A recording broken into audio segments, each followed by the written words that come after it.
Tonight, we revisit an Oakland neighborhood where burned out, stolen cars were just piling up right next to people's homes.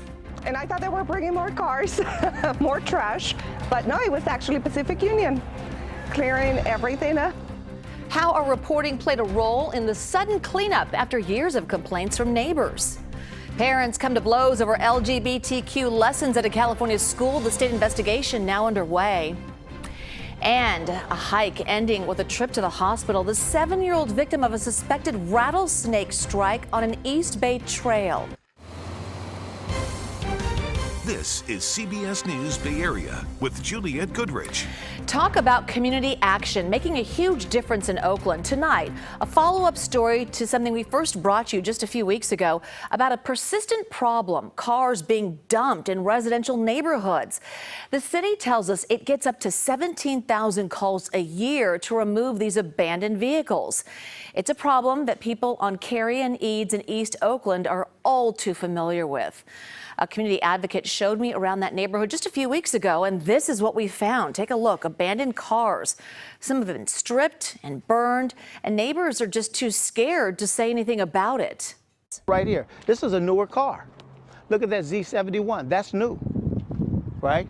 You have this over here. These cars have not been here, but let me take you down here. These cars that are burned up, that's been here for years. And here's a problem. The neighbors are hostage in their own homes because they're scared to report it because of retaliation.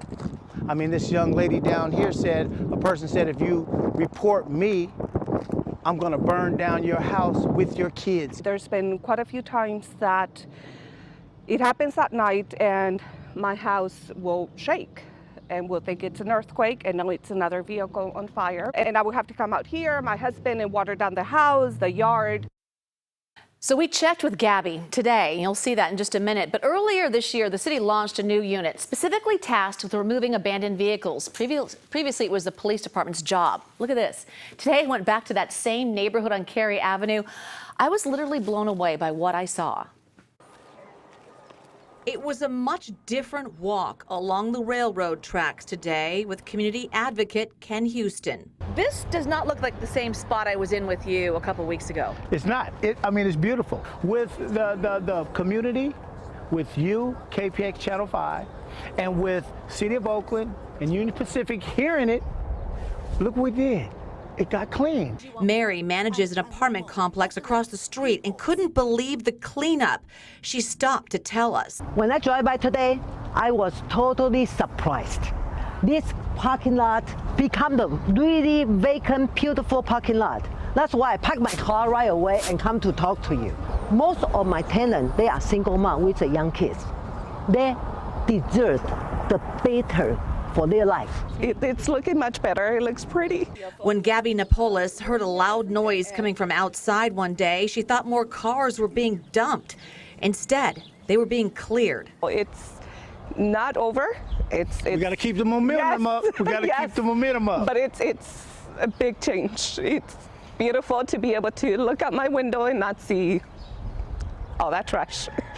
Because we deserve we deserve to be better. She says it gives her hope. And even though we were calling 911 and everything, it was just not getting done. And after talking to you and Kent and everything, it got done in a month. In a month. I can't believe it. Did you sleep better last night? Yes. No, it does give hope because you give other people hope. We can't just say it's done because Oakland does need more help. And if we continue to do it just like this, we can win. We winners, right? Okay. People that care like you and, you know, taking the time like Kent, taking the time to really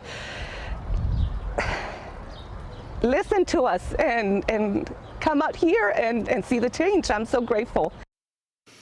The city tells me it's hoping to remove 300 abandoned vehicles a month through the new program. That's double the number from the past couple of years. We'll keep following this.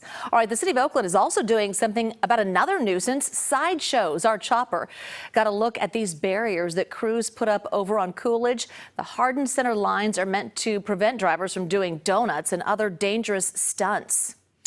Shock and sadness in San Jose tonight after a car driven by a teenage girl hit and killed a high school student.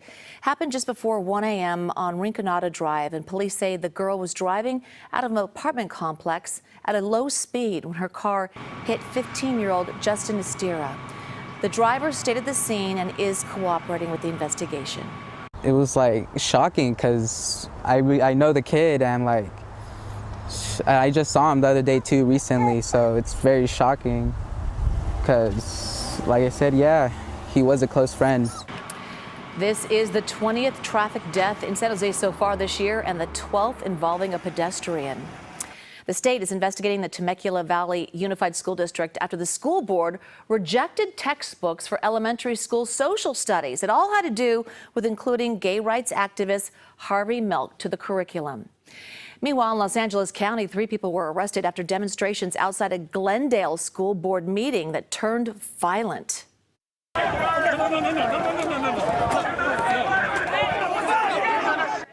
Look at that. Tensions heated up yesterday on the issue of how gender and sexual identity should be taught in schools, if at all. Hundreds of people on both sides showed up, and then a fight broke out. If it was really about just acceptance and tolerance, the conversation would be, you love your fellow student no matter what. Period. Why do kids have to know that what 2 mommies are, what 2 daddies are, how 2 women should have sex? At this age, the only thing that they're teaching is that gay people exist. So that's true. The superintendent says they have no agenda. They are following state law regulating and regarding LGBTQ plus students and curriculum. Governor Gavin Newsom tweeted, quote, "This isn't Texas or Florida. In the Golden State, our kids have the freedom to learn." All right, here in the Bay Area, 2 educators are trying to make sure families have access to LGBTQ books through a mobile bookstore. Our Leslie Gooden went out and about with them. It's 7 a.m. on a Sunday morning, and while some use this day to rest, 2 educators are behind the wheel of a school bus that transforms into a children's bookstore full of LGBTQ plus stories and authors. You know, there's so much negative press around trans children and LGBTQ plus youth in the country, and all of the book bans that were happening and all the laws that were being passed. And so it felt really important to create a space where the primary focus was joy. Thus, the Lavender Bus was born, better known as the Out and About Bookshop, created by Katie Butler and Charlie McDonald. We painted the inside, we built these shelves. The duo says their bookstore was made possible thanks to the LC and Lily Cox Haven of Hope's fiscal sponsorship program in Oakland, which is a nonprofit that supports emerging social enterprise leaders and their community. That supports our community programming, and so at the story times we're doing today, for instance, or bringing books to classrooms or taking the bus to different schools, book clubs as well, all that's sort of supported through that. Charlie says starting the bookstore journey revealed a piece about them that many kids who walk onto the bus often face. I grew up, I didn't really enjoy reading. I didn't read a lot. And it wasn't until Katie gave me a book about a character who is non-binary, and I identify as non-binary, and there were so many parallels to the character in the story to my life, and I read it in one sitting and I fell in love with it, and then I was like, okay, I want more, and so she just kept handing me books, and I now really enjoy reading. Although this bookshop is a place of connecting, it does not publicly share its pop-up locations online due to looming safety concerns. Unfortunately, given the climate we're in, with some of the things that have happened in drag queen story hours and just the conversations in our country that are really harmful around LGBTQ plus youth, we don't want to put any of our readers or anyone who's coming to the bus in a place where they feel unsafe. And as 2 queer individuals ourselves, we also want to make sure that we're protecting ourselves. With just a few months under their wheels, it's moments with kids like Chris, who hasn't put this book down, make it all worth it. Because I had this book at school, but I don't have this book. It's interesting because they make believe and have interesting costumes.